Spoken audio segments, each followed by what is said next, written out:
പ്രിയപ്പെട്ടവരെ, ഇന്നലെ മണ്ണാർക്കാട് ഇലക്ഷനുമായി ബന്ധപ്പെട്ട് പത്രമാധ്യമ സുഹൃത്തുക്കൾക്കൊരു വിരുന്ന് ഞാൻ ഒരുക്കിയിരുന്നു. അതുമായി ബന്ധപ്പെട്ട് ഇന്നലെ ഒരു പ്രസ് മീറ്റ് അതിനോടൊപ്പം ഉണ്ടായിരുന്നു.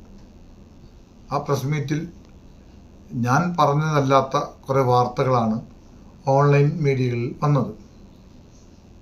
ഞാൻ ചിന്തിക്കാത്ത വാർത്തകൾ വന്നു എന്നുള്ളതാണ് സത്യം.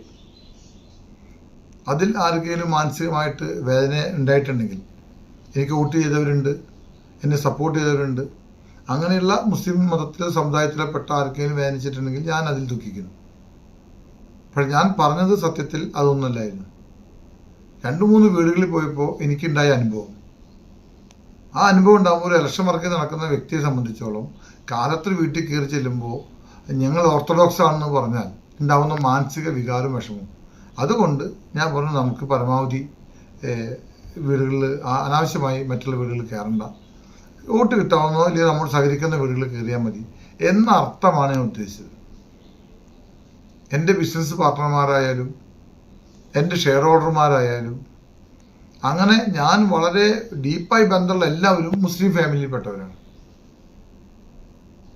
എടത്തനാട്ടുകരയിൽ എനിക്കൊരു അനുഭവം ഉണ്ടായി. ഞാൻ ഒന്ന് കൈ ഷേക്കിന് കൊടുക്കാൻ സ്ഥാനാർത്ഥിയെ എനിക്ക് കൂട്ടി ഷേക്കിന് കൊടുക്കാൻ, ആ കൈ ബാക്കിലേക്ക് കെട്ടിയിട്ട് ഒരു ഷേക്കിന് തരാൻ പോലും തയ്യാറാവാത്ത, അത് പോട്ടെ, ഇനി അതിലേക്കൊന്നും ഞാൻ കിടക്കുന്നില്ല. കാരണം കുറേ അനുഭവം ഉണ്ടായ നിലയ്ക്ക് ഉണ്ടായ അനുഭവമാണ് ഞാൻ ഇന്നലെ പത്രമാധ്യമങ്ങളിൽ വിശദീകരിച്ചത്. എനിക്കിങ്ങനെ കുറേ അനുഭവങ്ങളുണ്ടായി. ഞാനിവിടെ സ്ഥാനാർത്ഥിയായിട്ട് വരുമ്പോൾ തന്നെ BJPയുടെ ഭാഗമായിട്ട് മത്സരിക്കാൻ എനിക്ക് ചാൻസ് ഉണ്ടായിരുന്നു. ഞാൻ എൻ്റെ നിലപാട് വ്യക്തമായിട്ടാണ് ഞാൻ താമര ചിഹ്നത്തിൽ മത്സരിക്കാതിരുന്നത്. കാരണം എൻ്റെ മുസ്ലിം സഹോദരങ്ങൾ എന്നെ മനസ്സിലാക്കണമെന്നും എനിക്ക് വോട്ട് ചെയ്യണമെന്നുള്ള എൻ്റെ രാഷ്ട്രീയ ലക്ഷ്യത്തോടു കൂടിയാണ് ഞാൻ BDJSന്റെ ഭാഗമായി വന്നത്. പക്ഷെ അതിന് പോലും അർത്ഥം നൽകാതെയാണ് ഇന്നലത്തെ വാർത്ത LDFന്റെയും UDFന്റെയും ഓൺലൈനിലെ ചില പ്രവർത്തകർ ചില സ്വാർത്ഥ താല്പര്യങ്ങൾക്ക് വേണ്ടി ആ വാർത്ത വളച്ചൊടിച്ചു. അത് പൂർണ്ണ രൂപത്തിലുള്ള വാർത്ത കേട്ടാൽ നിങ്ങൾക്ക് മനസ്സിലാവും ഞാൻ അതിൽ എല്ലാ കാര്യങ്ങളും കൃത്യമായി പറഞ്ഞിട്ടുണ്ടെന്ന്. ഇനി അത് അവരുടെ താല്പര്യം. പക്ഷെ അത് എനിക്കുണ്ടാക്കിയ വിഷമം എന്ന് പറയുന്നത്, ഞാൻ ഇതിൽ വരുന്ന കമൻറ്റുകൾ വായിക്കുന്ന ആളോ അതിന് മറുപടി പറയാൻ നിൽക്കുന്ന ഒരാളോ അല്ല. പക്ഷെ എന്നെ സ്നേഹിക്കുന്നവർക്ക് ഇതിൽ വേദനിച്ചു എന്നുള്ളത് എനിക്ക് ഇന്നലത്തെ കുറച്ച് ഫോണുകളിൽ നിന്ന് മനസ്സിലായി. വളരെ പ്രധാനപ്പെട്ട എന്നെ 1-2 പേരെന്നെ വിളിച്ച് ചോദിച്ചു, എന്താണ് ഐസക് ജി സംഭവിച്ചത്, എന്താണ് വിഷയം, എന്താണ് അവിടെ വിഷയം, നമുക്ക് ഇടപെടണം, സംസാരിക്കണം. അതേപോലെ ജമാഅത്ത് ഇസ്ലാമിയുടെ ഒരു ലീഡർഷിപ്പിലുള്ള ആളെന്നെ വിളിച്ചു, നിങ്ങൾക്ക് ഞങ്ങൾ എല്ലാവിധ സപ്പോർട്ടും പിന്തുണ തരുന്നവരാണ്, നിങ്ങളുടെ ഭാഗത്ത് ഇങ്ങനെ ഒരു വിഷയം ഉണ്ടായി, എന്താണ് സംഭവം. ഞാൻ അദ്ദേഹത്തിന് വിശദീകരിച്ച് കൊടുത്തു. ഇവിടെ സംഭവിച്ചത് തെറ്റായ വാർത്ത ചിത്രീകരിച്ചതാണ്, അല്ലാതെ ഞാൻ മുസ്ലിം മതത്തിനോ മുസ്ലിം സഹോദരങ്ങൾക്കോ കുടുംബങ്ങൾക്കോ എതിരായിട്ടല്ല ഞാൻ സംസാരിച്ചത്. എനിക്കങ്ങനെ സംസാരിക്കാൻ പറ്റാത്ത ഡീപ്പായ ബന്ധമുണ്ട്. ഞാൻ എങ്ങനെയാണ് കോൺഗ്രസ് നിന്ന് തൃശ്ശൂർ ജില്ലയിൽ എരുവപ്പെട്ടി പഞ്ചായത്തിൽ നിന്ന് ഞാൻ എങ്ങനെയാണ് കോൺഗ്രസ് നിന്ന് CPMലേക്ക് വന്നത്, LDFിൽ വന്നത്. ഈ ബാബറി മസ്ജിദ് പള്ളി പൊളിച്ചുമായി ബന്ധപ്പെട്ട് പ്രതിഷേധിച്ച് ഞങ്ങൾ 23 പേരാണ്. അത് 2 ആളെ മരിച്ചിട്ടുള്ളൂ. ബാക്കി ഞങ്ങൾ 21 ആളൊന്നും നാട്ടിൽ എരുവപ്പെട്ടിയിലുണ്ട്. അങ്ങനെയാണ് ഞങ്ങൾ ഇതിന് ശക്തമായി ഈ UDF എടുത്ത നിലപാട്, അന്നത്തെ ലീഗും കോൺഗ്രസ് എടുത്ത നിലപാട് ശരിയില്ലെന്ന് പറഞ്ഞിട്ടാണ് യൂത്ത് കോൺഗ്രസ് നിന്നും സേവാദളിനും രാജിവെച്ച് ഞങ്ങൾ CPMൽ പോയത്. അതേപോലെ പൗരത്വ ബില്ലിന് ഏറ്റവും കൂടുതൽ നേതൃത്വം സമരം ചെയ്യുന്നതിൽ നിങ്ങൾക്ക് എൻ്റെ ഫോട്ടോ യൂട്യൂബിലും ഗൂഗിളിലും നോക്കി അറിയാലോ. പൗരത്വ ബില്ലിനെതിരെയും മറ്റുള്ള വിഷയങ്ങളിലൊക്കെ സമരം ചെയ്യുമ്പോൾ അതിനോടൊപ്പം നിന്ന് സമരം നയിച്ച ഒപ്പം നിന്നൊരാളാണ് ഞാൻ. അങ്ങനെ എന്തെല്ലാം കാര്യങ്ങൾ പറയുന്നുണ്ട്. ഇപ്പം മദനി സമരം അനാവശ്യമായി തടങ്കലിടുന്നത് നമ്മളെ ശക്തമായി എതിർത്തിട്ടുള്ള ആളാണ്.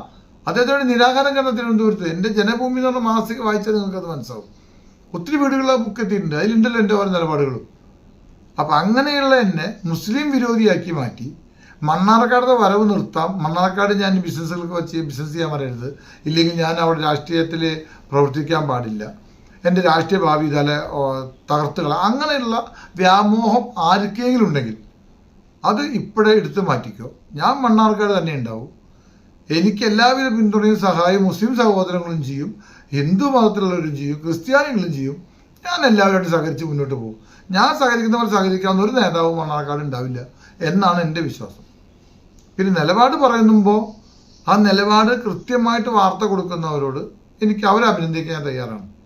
തെറ്റായി വാർത്ത കൊടുത്ത് അതിൽ മുതലെടുക്കുക, ഇല്ലെങ്കിൽ താൽക്കാലിക സുഖത്തിന് വേണ്ടി ചില ലാഭങ്ങൾക്ക് വേണ്ടി വാർത്ത കൊടുക്കുക, ഇതൊന്നല്ല ശരി. അപ്പോൾ അതുകൊണ്ട് ഈ വാർത്തയുടെ പേരിൽ ആരും തെറ്റിദ്ധരിക്കപ്പെട്ടിട്ടുണ്ടെങ്കിൽ അത് ഞാൻ പറഞ്ഞ വാർത്തയല്ല. എനിക്ക് ഈ വാർത്തയുമായി യാതൊരു ബന്ധങ്ങളുമില്ല. ഞാൻ പറഞ്ഞ എൻ്റെ നിലപാട് ഇത് കൃത്യമാണ്. ഈ നിലപാടിലാണ് ഞാൻ ഉറച്ചു നിൽക്കുന്നത്. അതല്ലാതെ ഞാൻ ഒരാൾക്കെതിരാണ് എന്നുള്ളത് ഇനി ഒരിക്കലും പറയരുത്. അങ്ങനത്തെ ഒരു ജീവിതമല്ല ഞാൻ കാഴ്ചവെച്ചിട്ടുള്ളത് എന്ന് നിങ്ങൾ എൻ്റെ നാട്ടിൽ പോയിട്ട് അന്വേഷിച്ചാലും ഇപ്പം താമസിക്കുന്നവർക്ക് അന്വേഷിച്ചാലും കഞ്ചിക്കോട് മേഖല അന്വേഷിച്ചാലും ഒക്കെ അറിയാം.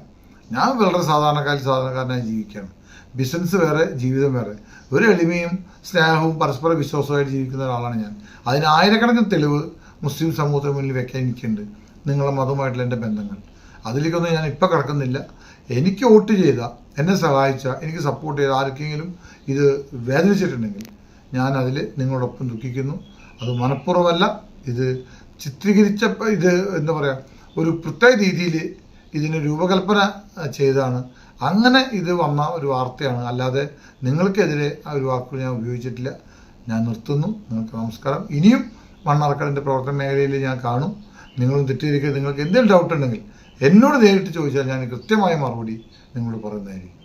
സാംസങ് സ്മാർട്ട് കഫേ ഇനി മണ്ണാർക്കാടും. സാംസങ്ങിന്റെ എല്ലാ മോഡലുകളും ഒരു കുടക്കീഴിൽ. മൊബൈൽ ഫോണുകൾക്ക് പുറമെ സാംസങ് ഗാഡ്ജറ്റ്സുകളായ സ്മാർട്ട് വാച്ചുകൾ, ഇയർഫോണുകൾ, ടാബുകൾ, ലാപ്ടോപ്പുകൾ തുടങ്ങി എല്ലാം 100% കൃത്യതയോടെയും വിശ്വസ്തയോടെയും നിങ്ങളിലേക്ക് നേരിട്ടെത്തിക്കുന്നു. Samsung smart cafe, Chirayil trading company, main road, Mannarkkad.